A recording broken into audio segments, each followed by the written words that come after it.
Alles Wichtige von Tag 5 bei den Invictus. Das Beste aus der Schwimmhalle an der Rollstuhlbasketball, die Finalspiele, wer holt sich die Goldmedaillen und Sitzvolleyball, die Gruppenphase mit allen Favoriten und einem Neuling.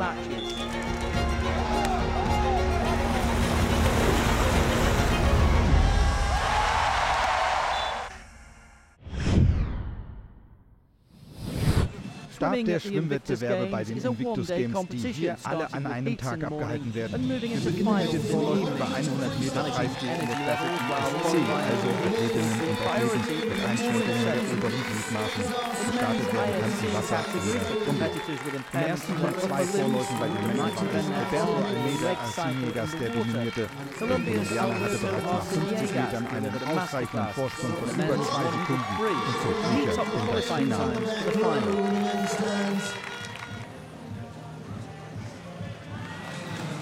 Ein großes Starterfeld bei den Frauen über 100 Meter Freistil in der Klasse ISE mit per Definition psychischen Verletzungen oder geringen körperlichen, die nicht für eine andere Kategorisierung ausreichen.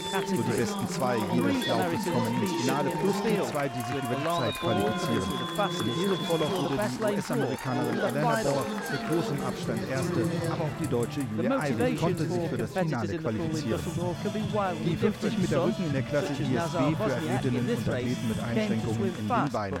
Der Ukrainer Nazar Horsiuk Favorit, nachdem er über 100 Meter Freistil bereits seine Konkurrenz auf Abstand führt.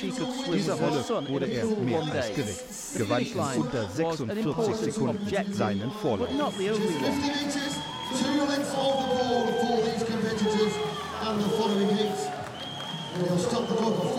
Spannender wurde es da schon bei den Frauen über 50 Meter Rücken in der Klasse ISB. Elena Ball, einmal mehr Favoritin im ersten Lauf, die sich ihre Kraft aufgrund der vielen Wettbewerbe gut einteilen musste.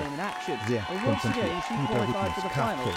Die US-Amerikanerin gewann souverän und war nur 7 Zehntel hinter Erin Brigden aus Australien, die den zweiten Lauf für sich entschied. Das versprach ein tolles Finale zu werden.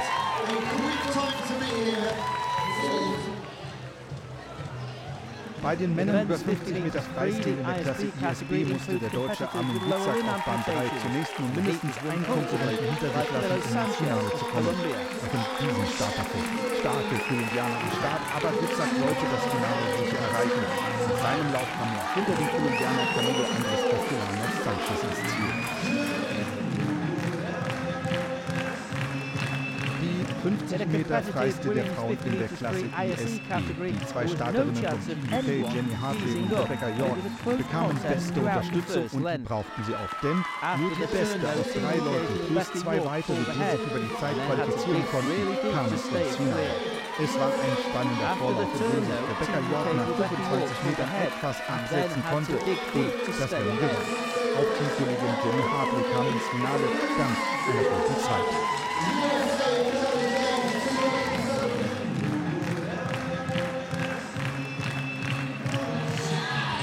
Viele unterschiedliche Wettbewerbe. Wir kommen zu den 50 Metern Brust der Männer in der Klasse ISB und einem bekannten Namen. Camilo Andrés Castellanos Sanchez, gerade den Vorlauf über 50 Meter Freistil gewonnen, jetzt erneut gefordert. Und der Kolumbianer gewann auch diesen Vorlauf deutlich. Auf jeden Fall ein Medaillenkandidat in all seinen Wettbewerben. Und auch bei den Frauen in der Klasse ISE über 50 Meter Brust bekannte Namen, darunter Elena Ball aus den USA. Hier in Düsseldorf ist die Bahn nur 25 Meter lang. Die Athletinnen und Athleten können also durchaus bei den Wänden Zeit gut machen oder auch verlieren. Kein Problem für Elena Ball, die auch diesen Vorlauf für sich entschied.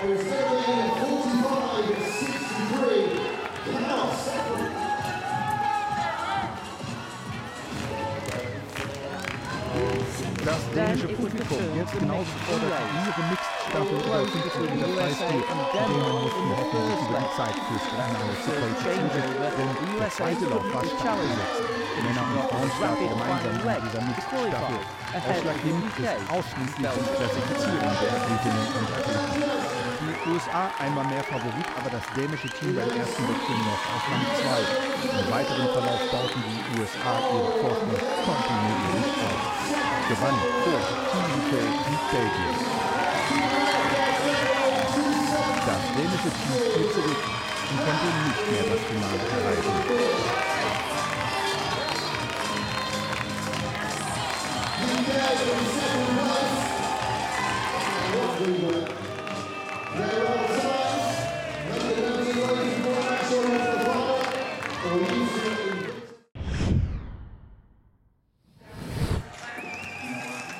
Die Rollstuhl-Basketballspieler um die begehrten Medaillen.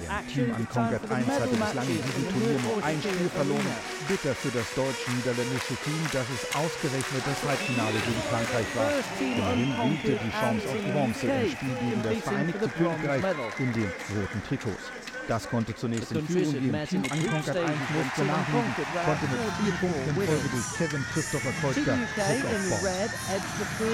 Gary Kelly erzielte den letzten Kopf vor der Pause 11:8 für das Team UK.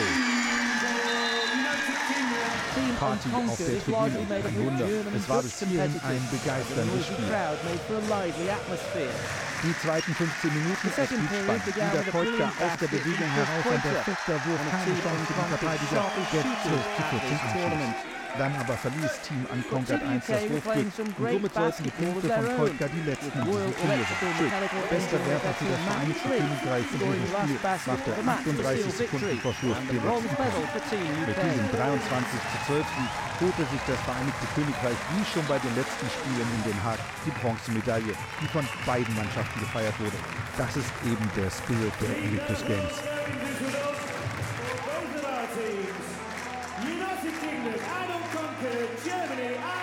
Dann wurden die US-amerikanischen Flaggen geschwenkt und Barrés aufgesetzt. Das große Finale USA gegen Frankreich. Der Titelverteidiger aus den USA, absolut Favorit. Gewillt, zum 5. Mal in Folge Gold zu holen. Nur bei der Premiere 2014 in London unterlagen sie dem Vereinigten Königreich. Gut gelaunte Stammgäste, Prinz Harry, der Duke of Sussex und Herzogin Meghan.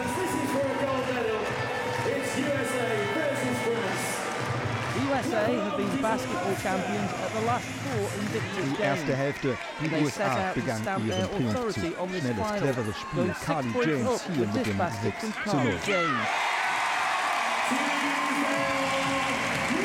Wieder konnten sich die US-Boys und Girls auf einen ihrer besten verlassen. Brent Garlick im Finale weniger als Topscorer, sondern als Regisseur und Verteiler gefordert. Kevin Green 12:0. Beim Team USA sah alles locker und leicht aus.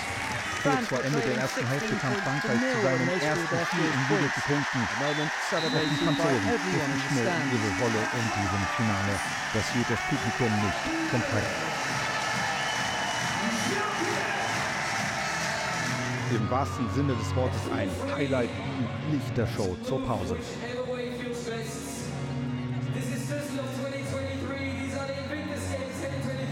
Zweite Hälfte, das Spiel entschieden, aber die Mannschaften hatten trotzdem weiter Spaß, Körbe zu werfen.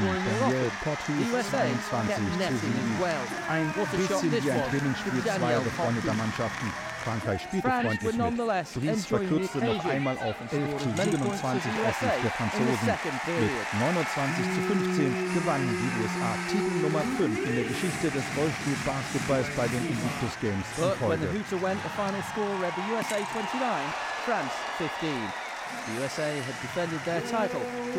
Und ganz egal, welche Medaille es wurde, nur strahlende Gesichter bei der Siegerehrung und Abschluss eines emotionalen Turniers. Bronze für das Vereinigte Königreich.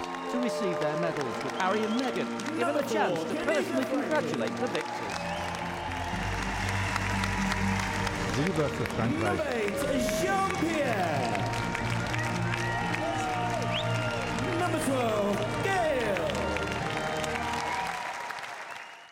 Gold für die USA. United States of America represented by number 3, Kanäle.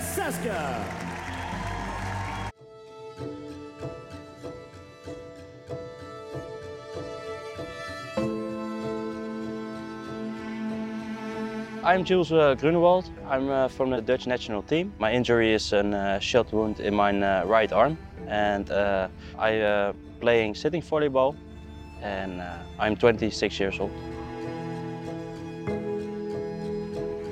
I heard from the Invictus Games the first time in the revalidation center when I was recovering from my wounding. and they advised me to go look at a training, and that was for me the first moment when I get in contact with the Invictus games. I think the concept of the Invictus games are really good. You come together with a lot of people who are with different woundeds, but with all the same goal, and that is recovery. When you spoke to someone, everyone is saying, we do this together. I had a shot wound in Afghanistan, 16 January 2021. And at that time I had my hand was still on it, but because of the damage in the arm, we decided a year ago to amputate it. And that was really hard. And then you have PTSD, and with that you have to learn living, and that's hard to hear. And all your comrades in the army going further, they get a new rank or they go to missions, and for your own feeling you stay, you're still standing still. You're not going forward, but that's not happening because you make really big steps. But at some moments you don't see that anymore. At that moment, it's like everything is standing still, and you're thinking, will I survive? How I will come out of it? And you are like in a roller coaster. You're laying down there on a bed in a field hospital, and the only thing where you think is, what happened to me? How is it possible? And it was really difficult to get out of it. And then the first time you go back in the Netherlands, you saw your friends of your family, and I think that was the hardest part, when you see them suffer because of you. And there are still moments that I think, I'm not only wounded, but around me too. And it was really hard. This is the date that I have been wounded, 16 January 2021. I have tattooed the map of Afghanistan on it. It's like you can see it here. This is the compass. So it's like, for me, it's showing me the way in difficult times. And I have to put this text on it. It means wounded but not defeated. And that is why Invictus means the same. That is what I want to bring out to the younger veterans, that it is too for them, not only for the older. And I wanted to show them that you can do a lot more than you think. And I hope after the games that I have inspire 1 or 2 people, that's for me winning.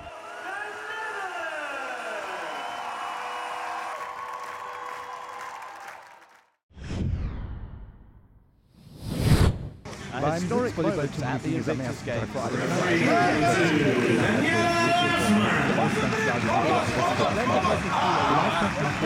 die deutsche Mannschaft gegen Nigeria, Neuling bei den Invictus Games und das erste afrikanische Land überhaupt hier auf der rechten Seite. Das deutsche Team wieder dabei, in Den Haag konnten sie keine eigene Mannschaft stellen. Die Regeln beim Sitzvolleyball, abgesehen vom Offensichtlichen, wie bei der Fußgängervariante, großer Unterschied, der Aufschlag darf geblockt werden. Nach dem Ready-Point-System gewinnt die Mannschaft den Satz, die zuerst 21 Punkte hat. 2 Gewinnsätze werden gespielt. Im ersten Satz Nigeria im Vorteil, erster Satzball, erster Satzgewinn. Das deutsche Team brauchte die Unterstützung von den Rängen, musste aber auch mit dem zweiten Satz abziehen. Nigeria gewann das erste Spiel in der Geschichte, entsprechend die Freude. In Gruppe B hieß das Auftaktmatch Polen gegen Team 2, also Titelverteidiger Polen war großer Favorit auch bei diesem Turnier. Und dieser Rolle wurden sie gerecht, ließen dem Team Anconquer 2 in Schwarz keine Chance. Nach nicht einmal 8 Minuten war der erste Satz vorbei.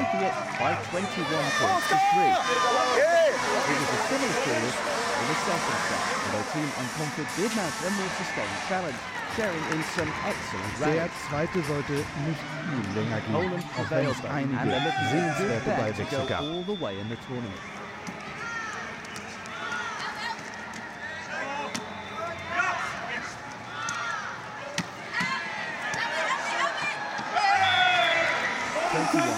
Nach insgesamt 20 Minuten war das Spiel durch, 21:3, 21:8, eine klare Sache. Das Predicting a winner of Georgia's in Gruppe C mit Georgien gegen Frankreich. Auch hier die Rollenverteilung klar. Frankreich in dunkelblau mit der Außenseiterchance. Georgien als Silbermedaillengewinner von den Haas wollte seinen Erfolg mindestens wiederholen. Eins vorweg, das Spiel dauerte etwas länger. Die Ballwechsel Quick reactions are needed, as well as judging the pace and the power of the ball as it travels over the net. Georgia and France are to entertain the fans. It was the Georgians who came out on top Die in the first Georgier set. hatten aber häufig die besseren Ideen, gewannen klar den ersten Satz mit 21:6.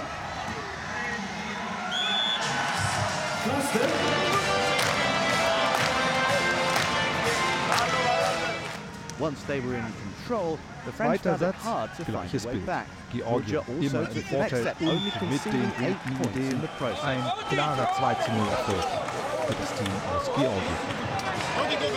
The United States had already won the gold In medal Gruppe at D the durfte dann auch der Bronzemedaillengewinner der letzten Olympische der Netherlands mit dem ersten Gruppenspiel mit den Niederlanden zu tun.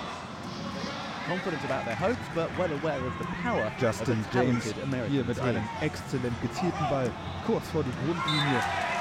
Da konnten die niederländischen Fans einfeuern. Revolt.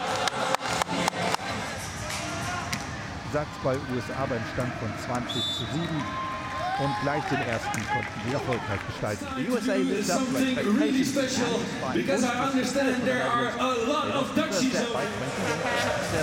Auf der Tribüne in der Merkur Arena die Party voll im Gange. Die gute Stimmung übertrug sich aufs Feld. Im zweiten Satz führten die Niederländer ganz gut dagegen. Hier der Punkt zum 7:11 aus Sicht der Niederlande. The Netherlands were inspired, making a much better challenge in the second set.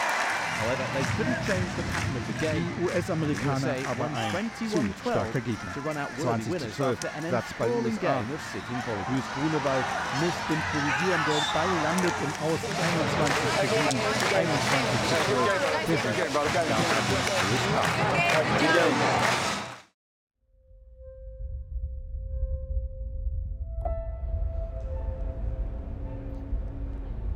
My name is Matt Tyndall. I'm representing Team Canada at this year's Invictus Games. I'm going to be competing in swimming, sitting volleyball, and rowing. My injury, I'm a left above knee amputee. I heard about the Invictus Games a few years back from a couple of co-workers who were able to compete in it in previous years. After my surgery and whatnot, I saw the application come out to apply for this year. I discussed it with my wife for a couple minutes and she said it wasn't even a question, I have to apply to do this. Almost 2 years now. I had a sore leg. It lasted for a couple of weeks and then my wife made me go in to see the doctor and why is my leg still sore, and they discovered a tumor going through my femur. It took about 3 or 4 months trying to find a diagnosis of what it was, and the damage ended up being to the point that I'm either going to get an amputation or I'm probably going to pass away in the next couple of years or a couple of months. So it was a pretty straightforward decision. Either I die sooner or we take my leg and I can carry on. So I opted for an amputation.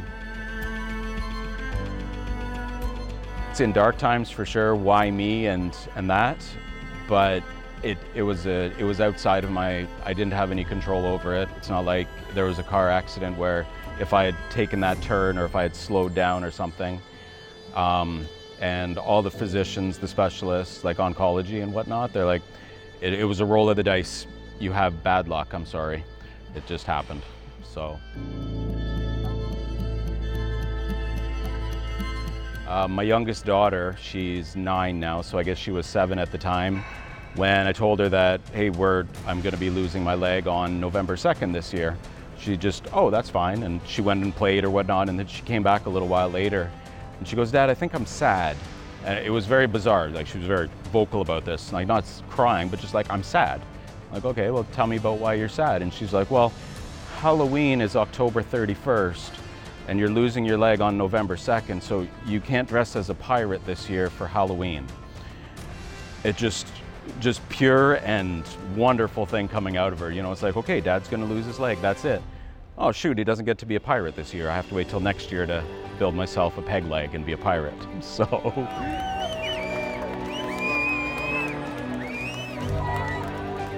Sure, there's an injury.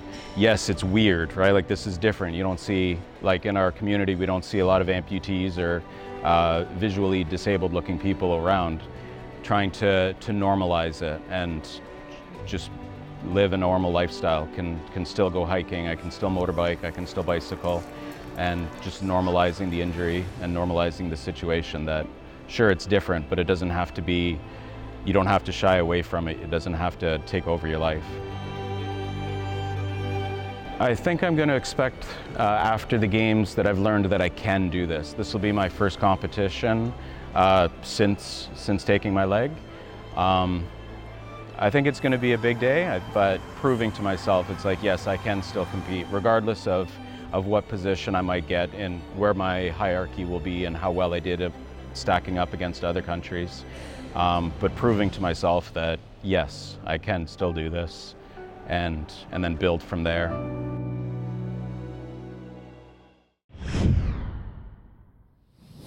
Die Finals in den zahlreichen Schwimmwettbewerben. Wir starten mit der Klasse ISB, die 100 Meter Freistil der Männer. Armin Witzak aus Deutschland auf der zweiten Bandposition konnte sich ein paar Chancen ausrechnen, zumal er auf anderen Distanzen gute Zeiten hingelegt hatte. In der Klasse ISB sind jene Athletinnen und Athleten dabei, die Einschränkungen führen bei. Witzak stieg als erstes an 2 Minuten nur 2,67 Gold für den Deutschen. Auch die 100 Meter Freistil der Frauen in der Klasse ISE mit per Definition psychischen Verletzungen oder geringen körperlichen, die nicht für eine andere Kategorisierung ausreichen, eine Deutsche am Start. Julia Eirich auf der zweiten Bahn von München sollte es in einer starken Gruppe aber schwer haben. Aaron Brigden aus Australien die Favoritin gewann.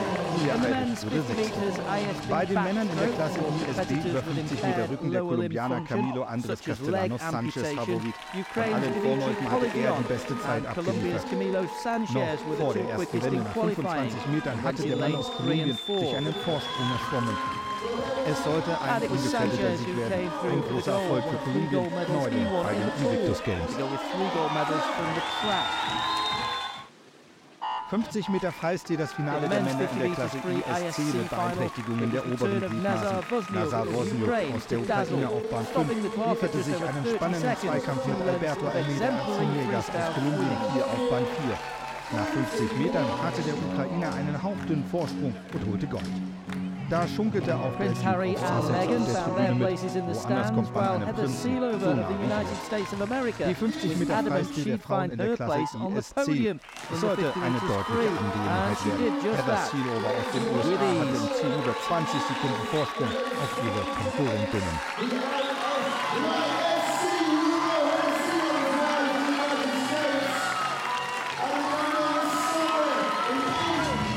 Da sollte das Rennen der Männer über 50 Meter Brust schon etwas spannender werden. 4 Athleten nach 25 Metern noch gleich auf. Richard Davies aus dem Vereinigten Königreich auf Bahn 4 erwischte die beste Wende und gewann.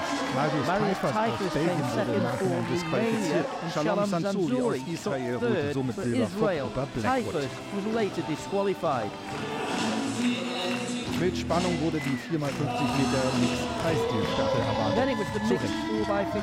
Die USA, Australien, Ukraine, 3 Nationen mit exzellenten Schwimmerinnen und Schwimmern im Dreikampf um die Medaille.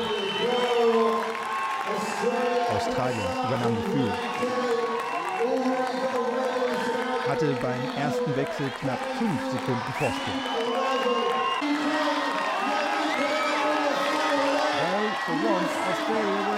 Aber die Ukraine und das US-amerikanische Team auf den Bahnen 3 und 5 ließen sich nicht abschütteln und blieben in Schlagdistanz.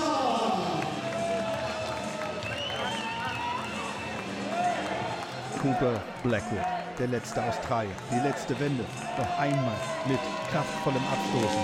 Er gewann allein dadurch einen halben Meter und wurde von seinem siegreichen Team entsprechend empfangen. Australien gewinnt vor der Ukraine und den USA ein würdiger Abschluss der Schwimmwettbewerbe bei den Invictus Games. Bevor wir uns verabschieden, eine Athletin aus dem Vereinigten Königreich stellte sich bei den Invictus Games einer ihrer größten Ängste. I'm Danny, this is my fiancé John and our little boy Henry. Swimming is a sport that I am terrified of. I had an accident in the water, and before I had my little boy, never really bothered me. I never even wanted to get over it, but since having Henry, we're just desperate to take him in the pool and go swimming as a family. So today was really special because I got in the pool, I swam in front of my little boy for the first time. Both very proud, and it was more, I think the nerves with Danny, but for both of us as well. But we're super proud of his mummy, and hopefully when we get back to Scotland, you'll be going swimming lessons with mummy as well as daddy. Courage more than anything, that's what it's given me. It's given me the courage to know that I can overcome anything. Like, this was the biggest fear for me, and you know, it's given me the opportunity to overcome that and teach my little boy that if you're scared of something, you can overcome it. There's nothing in this world that you can't face head on and overcome. High five, mummy. Yeah. Yay. Kisses.